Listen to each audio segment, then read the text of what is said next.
Even the most neophyte devotee who's trying to approach the most attractive, charming, sweet, and darling Krishna, he feels some pangs of separation. Oh, I have to leave Krishna's land of Vrindavan. I feel pain in my chest. Why you feel pain in your chest? Because that's where your heart is. You don't have a bellyache, you don't have a backache. Sometimes you do. Oh, I don't want to leave. Then that pain in the chest goes to the throat, and the throat quivers and gets tight, and then you can't speak properly, and then you choke up, and then the pain rises to your throat, and then it goes to your eyes, and then you cry, oh Krishna, I don't want to go.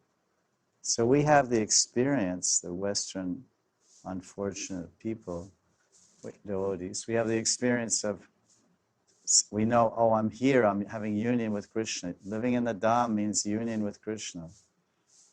But I know that right around the corner there'll be separation. My time is up. The visa's out.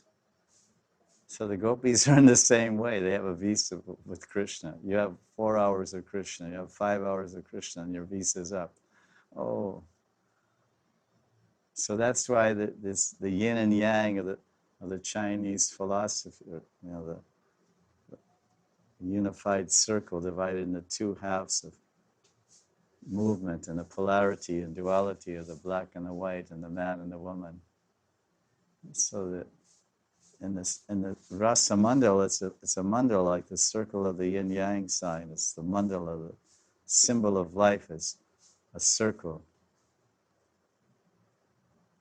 And the symbol of infinity is 2 circles. That's why they say the number 8 is a mystic number, because it represents infinity. If you get inside the circle, there's no exit. Any other number you're in, you can get out. 7, 4, 3, 1, 2. Woo.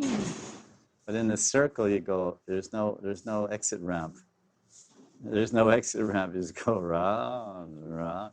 Everywhere in the Chinese philosophy, in the Tao, and the Buddhism, and everywhere, they talk about the mandala, the mandala, the mandala. It's everywhere.